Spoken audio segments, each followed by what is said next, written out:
get the numbers advantage with an easy kill.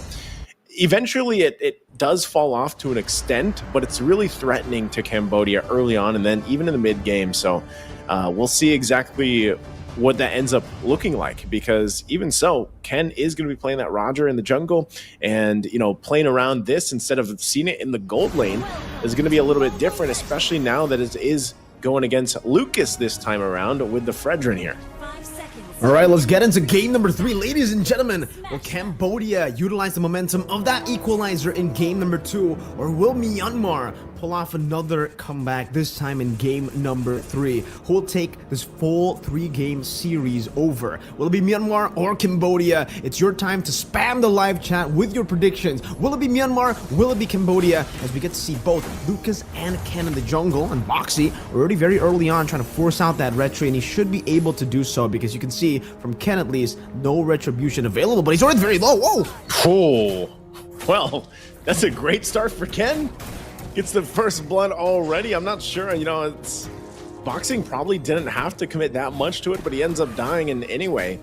So, this is the difficult situation to be in. If the Roger gets a momentum in either, whether that's the jungle, whether that's in the gold lane Roger, it is kind of tough to deal with. So right now it looks like boxing's just going to go ahead, and at least to get vision over here, make it still hard for Ken to deal with. He's going to take that front side. Lucas also walks up in there. Now Justin gets the front of the damage. It looks like who did get the purple? Lucas is going to be the one to fall. Ken got the purple buff, and now boxing in trouble once again. Has to flicker out. Should be fine unless he gets chased down. But this is going to allow Ken to go ahead and continue to get resources on the map. And with that, now Myanmar finds themselves 2 kills up. Oh man, Cambodia with a very early invade, right? And both the invades really failed for Cambodia. They gotta respect the Roger is actually a really good jungler, man. Even with the Impure Rage, right? You get so much more sustain in that jungle, and they're actually gonna go for another engage. And it does seem like, I don't know if Ken actually picked that up, but if he did, then yeah, Lucas will not be level 4. And this is a big problem coming into the first turtle, where Ruby, DD, and Justin are already very close to that level 4. They're gonna have a massive power spike. And even Zide in the mid lane, he should be able to clear up the whole wave and get level 4. So Lucas struggling here. If he doesn't get this goal XP crab, okay, he does. Yeah. Oh, Ken also taking a lot of damage himself. Oh, Lucas just swoops on in, gets the turtle, and now Ken's gonna be in trouble. And sorry, Felix will pick up the kill. Zidez in trouble, trying to get to the mid lane. A will flicker out, gets a shot though. Oh, boxing. Is boxing gonna go for it? Throws up the Guardian's Berry, stall out the recall a little bit longer. But Cambodia finally fighting back in the exchange, and well, that whole thing will actually give them this at least equal now in the gold and a little bit of a lead to work around with. Yeah, that was really good. Cambodia desperately needed that win, and I think for Lucas, right, we were talking about in game number 1 and game number 2 how he was just missing out on these retries. The fact that he got 2 victories there, taking the XP crab away and then straight out into a steal in the jungle, in the turtle, is great for him. Definitely some confidence boost as well, man, because he definitely needs that now coming into game number 3. It's a leather jerkin start for him, so I think he should be going for a Dreadnought armor first. Yeah, and he does go and complete that Dreadnought armor with the tough boots. So he already has tenacity, now added physical defense up against these beefy members. They can deal damage with their abilities. But for Ken, it should still be that Windtalker rush in towards maybe a Sky Piercer's second item, but maybe even goes for a War Axe. I have a quick question to you, Naisu. What do you like better? Do you like the Roger in the jungle or Roger Gold? Oof. I would probably say Roger in the jungle. I'm not sure if I like him in the gold lane that much. I just feel like there's better choices for gold laners rather than Roger. I think he does fit in the jungle though better, especially now. I gotta agree. That's my answer as well. I love the jungle Roger more than the gold lane. I love it more than the gold lane, and it's because firstly you have a safe way to go and clear, right? But more importantly, you're actually very active in the start of the game, and that's really the important part for the Roger. How you get the snowball early on. Meanwhile, in the gold lane, we're seeing a lot more of these, kind of weak side picks. Just scale up later on, maybe even the Claw, the carries, and then the Tons that we're seeing now. And there's another fight up top, it seems. RubyDD already defensively used that flicker, so a lot committed. Once again at the top side, Justin gonna jump in, won't be able to find the knockup he's looking for, and now Sarium Felix wants to fight back, and this could be the moment they turn around. And Minoan Fury under the turret, they pick up Sarium Felix, but they're fighting under the turret as Zidez will fall while charge gonna be used. RubyDD does have that body of Smith, keeps him quite defensive on this Terizla, so, and he dodges the shot too, so they keep it together. Turtle's up here though, but Ken gonna work on his buff as well for Lucas on the orange. So both teams will go ahead and get a reset before they commit to the objective, but man, it's very close between the two teams right now. Playing it very, very slow, because for Myanmar, technically the way that they want to win in these team fights, I mean, the way that they want to tackle these neutral objectives is through winning the team fights. They want to go for the members first. They don't really want to go for the neutral objective first. That's what Cambodia want to do with a wild charge, and obviously with a Fredra in there to go for the last hit. That's what they want to expect. That's what they expect to go for in these neutral objective battles. So for Myanmar, the person who actually needs to tank up the turtle, the person who needs to take the aggro, shouldn't be Ken. Ken should be coming in at the very last second with the Lycan form. He can go for the gun form, just, deal some damage, poke him down, and that's what they're doing now for the second turtle. Yeah, they're going to jump in. Once again, Lucas trying to contest this turtle. Shots coming down. He gets thrown into the air as he falls. Ken will get the turtle. Now Sarium Felix keeping the front line under control, but also in the gold lane. Two fights happening at once. Juno will win the 1v1 versus run, but now Ken can't pick up the kill on boxing just yet. RubyDD will wait there patiently. He's 10 seconds away from the flicker. I think he's going to stall out as much as he can boxing, and it looks like he's going to do just that. Meanwhile, in the mid lane, they continue down at the tier 1 turret. They finally get it. But once again, RubyDD, flicker nearly available, boxing still there, left to the limbs. And they'll go ahead and stall him out as long as they can. They won't be able to get the turret just yet, though, as Sarium Felix is back to the lane. Yeah, Boxy, he has to stay up top there. He definitely needs to just, try to deny that turret take, because it would be so bad for them if they lost 2 turrets off of that play. But definitely, I want to give a massive shout out to Myanmar as to how they tackled that fight and how they adjusted right after turtle number 1, right? Because in turtle number 1, they were actually utilizing Ken as the guy to go for the turtle first. He was starting things up, he was the one dealing damage to the turtle, and he was taking aggro. And that put him in a position that was just so vulnerable. Way too vulnerable as the main carry of the team in the early game, right? So the fact that they actually played around it, the Minotaur was the one that took the turret aggro, or sorry, the turtle aggro, and it was Ken who just stayed in the back with the gun form dealing damage to it. It kind of forced Cambodia to go in, because either way, if they go in just for the steal, that's kind of not possible, knowing that Zide will use the Minion's Fury and will knock up Lucas, and they just basically, for Cambodia, they just definitely needed to look for a force into that turtle pit, and that's what they did. Unfortunately, it didn't work out for them, because then Lucas was just so open to all the damage coming in, not just from Ken, but also from Justin, who bursted him down quick, even before the turtle got into the, the retribution indicator sweet spot. So for Myanmar, a good win there puts them in a very good spot now to look for the snowball. Up for turtle number 3, and even in the bottom lane, Juno somehow was able to get a 1v1. Run the King, way too overextended. It was so far inside of the enemy jungle to a point where I think he was almost below the tier 1, right? So definitely not a good spot for Run the King on this carry. You definitely want to try to go back and forth up against the Natan. You want to try to, bait out the entropy and then fight when the entropy's not there. But it seems for both these teams, they actually don't want to go for the 3rd turtle, which is great for both these teams technically, because they want to actually wait up. For Cambodia, they want to wait up. They want to go for some of these levels, some of these farm before they actually go for a skirmish. And for Myanmar, it's kind of tough for them to pull off that turtle fight. But it seems for Cambodia, they're going to utilize Juno being up top to go for a fight instantly. Yeah, Lord already half health here. Dragon form going to be used. The rest of the team making their way. There's the rough waves of the rough wave combination, and they find Lucas penalty zone into the back as well, forcing him back. And now it's Myanmar looking to punish even further, as Sarium Felix will drop in the exchange. So it looked like Cambodia was confident in taking the Lord, but look what happened. It was a disaster. Myanmar swings down, gets the Lord, and gets some kills, all just for their roam Zidez. And that's why I was kind of confused, right? I was saying that both teams really didn't want that turtle, wanted the Lord to spawn in so that it would delay the game to a certain point. For Cambodia, I was definitely thinking that they would actually want to utilize that to go and farm up a bit more, because even Lucas was behind of Ken by a whole level. And again, for Myanmar, they're very, very happy to utilize that small lead to go for these bursts, because with their composition, if they get a good initiation, they get the win, and that's exactly what they got in the last team fight. Luckily for Cambodia, though, they got a carry and a Navaria. Very, very good clear. The Navaria dealing AoE damage, and obviously for the carry, dealing with the Lord. So defense should still be okay, but Juno, 9th minute this time. A whole minute behind, you know, the game 1 timer of how he got the Holy Crystal. And now Myanmar can actually start dictating the pace, can start going for these big team fights to force some neutral objectives, or to force some structures even. They'll be able to take a tier 2 up top as well, 2 of the side lane tier 2s.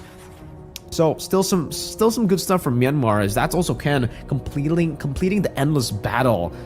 For the carry, as expected, this is why I really thought for the burst! Oh, the burst is just too much boxing.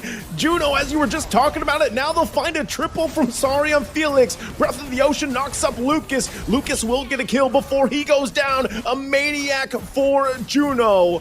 On line for this Natan, and already 10 minutes in, Myanmar just comes out with a decisive team fight.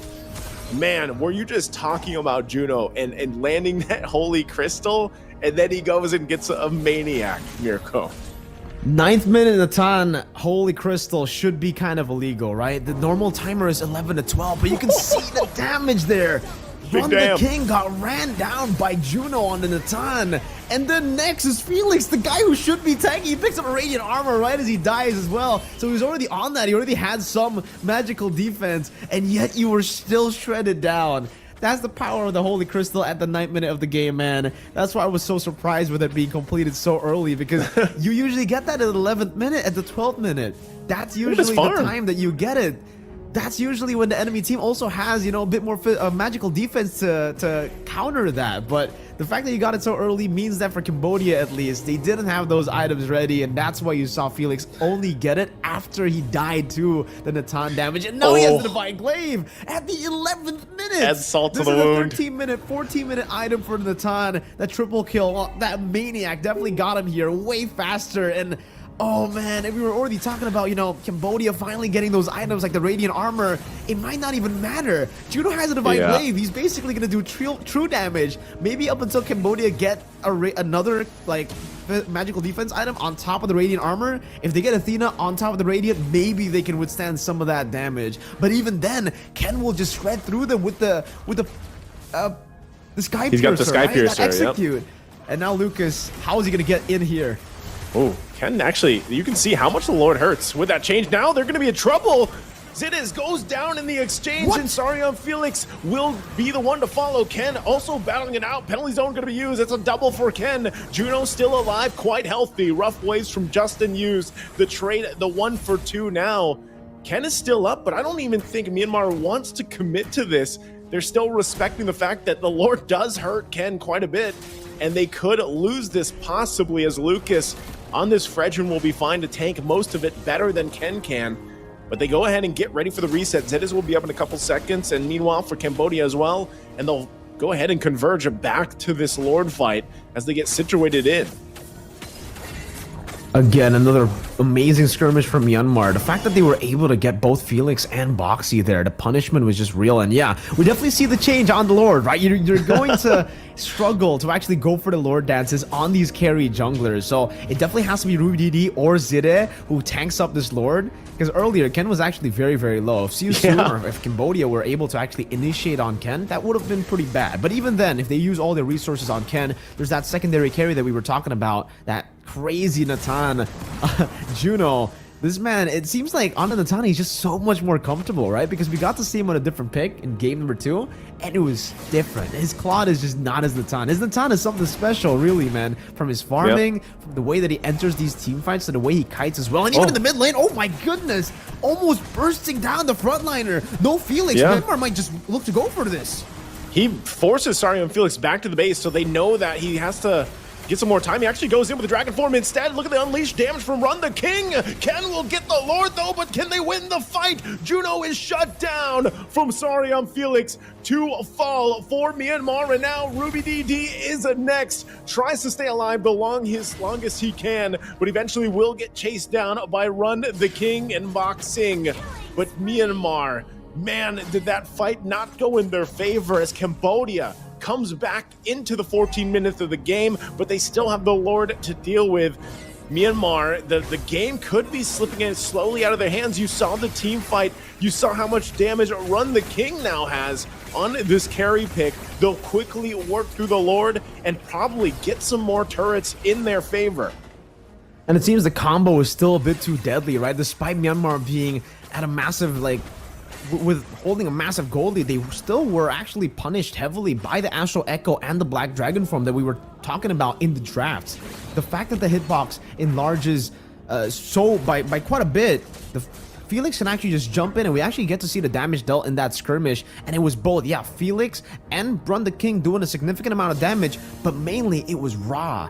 Very deceiving. You don't get to see the Novaria damage, and once you realize it, you already get bursted down by the Astral Meteor and even those Astral Spheres and the ranged attack. I think Juno got hit by a big Astral Sphere right as Felix ran him down with a Black Dragon form, because he was able to get the execute down onto Juno. He was able to assassinate him, but the damage was placed down by Ra.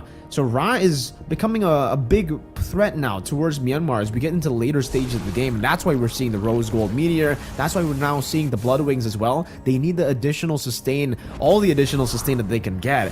And technically, even for Ruby DD, he's very, very vulnerable to the magic damage coming in. I think they kind of tunnel vision on going for the physical defense and even the Queen's Wings, that they completely forget for Ra at least. He can actually start shredding people down. Only Zide and Ken at this point have magical defense to really handle the Novaria, and even then it might still not be enough, right? Because the Divine Glaive is already built up by Ra, and I think he's on the way to a last item, Holy Crystal. If he does get that last item, Holy Crystal, that's gonna be some crazy burst that he gets to play with. And for Myanmar, they got to start to cycle through very disciplinedly. They need to start to look for angles to take him down in the back, because if he continues to shoot these spheres and Myanmar go in a fight with low HP or even half HP, it'll just give the rest of the team, Run the King, Felix, Lucas, Boxing, so many more ways to enter in these team fights and to punish Myanmar. Yeah, this is where you start to also see at this point in the game, as we approach, that late game and everything, and we're here. And the positioning is crucial for both of the teams here, actually, for this. And like you said, I think one of the big components for Cambodia to work around is just the amount of damage that comes from Ra, like on this Novaria, and the vision that it provides that we talked about so much in the draft. So with that, Myanmar is actually just going to go ahead and start blazing on this Lord, and look at the damage from Boxing. Will get less than half health here. He's still going to be fine, though. Has the immortality to work around with, too. But this, again, positioning is crucial. Saryam Felix looking for his own position and flank to come through with Dragon Form like we saw previously. Meanwhile, Ra is just assaulting, sieging from the back line. And that's why Myanmar has to be so careful with this lineup that they're facing against. And they have to plant pretty much Ruby DD here to keep the Lord at bay. Lucas doesn't really have to do anything, as it's Myanmar that wants to put the pressure around this Lord. So they find themselves half health now. It's all up to Saryam Felix to probably start this fight. They look like they get ready to go ahead and initiate, but hold on, it's a fourth of the health. It's really low. Who's going to be? Ken able to get the Lord, and there's the knock-up from Zidez. But the fight's going to break out once again, and Run the King is just unleashing the Appraiser's Wrath. Will fall down. A wild charge to find multiple members. Immortality going to be popped. Run the King looking to follow up on Ruby DD, but won't be able to find the kill, and now forces Ken back on top of it. The 1-for-2 trade, but again, the Lord is secured by Ken in the exchange. That combo is still so disgusting, man. The fact that, again, the Minotaur was able to pop in the Minion's Fury, and there's another penalty zone that comes through. So many layers of CC for Lucas to go through, and Ken just gets the free retry again. Here we get to see the replay, and you can see Zidez, look at that, right? Into the penalty zone. So you can see it, Lucas tried to dash in forward to try to juke in that penalty zone, but in the end, still got knocked up, and Ken was able to go for the last hit. Meanwhile, Juno, great entropy to the back, so they actually can, blink back forwards. And I think for Ruby DD, I gotta give him props too, because he was able to actually just stand in the front line, body block a few of these shots, and now they're actually going to go for the siege, maybe the end game siege. Not enough, though. Yeah, not enough to get that last turret. So it's just showing here, Mirko, that Cambodia's lineup is still a huge threat. I mean, look at this. Ken is quite low, and at this point, Ra can continue to fire off and kind of keep them from really putting the pressure moving forward. So yeah, Cambodia lost that one base turret in the mid lane. They luckily hold on to the top one. They shouldn't lose that even with some of these waves pushing in unless Myanmar forces that to happen. But so far, so good for Cambodia on the defensive. And it could just be them really doing this, farming up, continuing to lock in some of the last couple items that they needed, and then getting set up for the next Lord unless they just decide, hey, we want to fight this out. We want to end this game number 3 before the objective dance even happens. You can see both teams. There's nothing for them to really want to take right now. So they're just going to zone up here into that Lord, because really for Cambodia and the lineup they have, they can't send someone to farm and push one of these side lanes. They need everyone here for this team fight as much as possible, and they know that. So for Myanmar, they can kind of bunch up, wait around for that. There's no quick way for them to just force a fight. And real quick, we see some of the items, still the last ones being to lock in. Yeah, still I'm just hovering over the items here. Immortality, actually. So we're getting to a point where, you know, these marksmen will start to sell their boots to get their 6th item, and for Juno it's the Wind of Nature as well. A lot of respect put into Felix because he knows. Oh, Winter Crown as well there for Zidis. Interesting. So I believe he wants to go for the Minions Fury, Flicker, and maybe Crown, the Winter Crown.